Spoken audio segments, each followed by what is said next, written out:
মাসের শেষে খুশির ঈদ উদযাপন করবেন মুসলিম ধর্মাবলম্বীরা। কথিত আছে আজ থেকে প্রায় 1400 বছর আগে রমজান মাসে ইসলামের পবিত্র গ্রন্থ কোরআনের প্রথম আয়াত হযরত মুহাম্মদের কাছে এসে পৌঁছায়। এই মাসে তাই ইসলাম ধর্মাবলম্বীরা ফজর নামাজের পরে রোজা শুরু করেন। সূর্যাস্তের পর ইফতারের মাধ্যমে রোজা ভাঙেন। টানা 1 মাস রোজা পালনের পর আসে খুশির ঈদ বা ঈদ উল ফিতর। আগামী 31শে মার্চ পালিত হতে পারে ঈদ। ইতিমধ্যে ঈদকে সামনে রেখে ইসলাম ধর্মাবলম্বীরা কেনাকাটা করে শহরে ভিড় জমাচ্ছেন। বিভিন্ন মসজিদে চলছে পরিষ্কার পরিচ্ছন্নতার কাজ।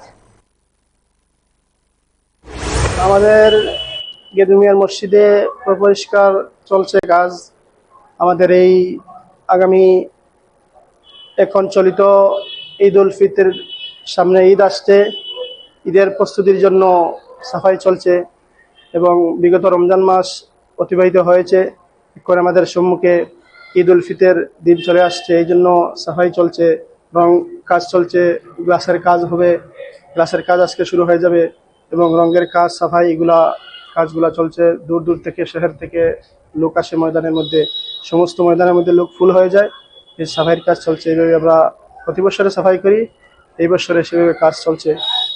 এই হিসাবে সাফাইয়ের কাজ চলছে আর কি।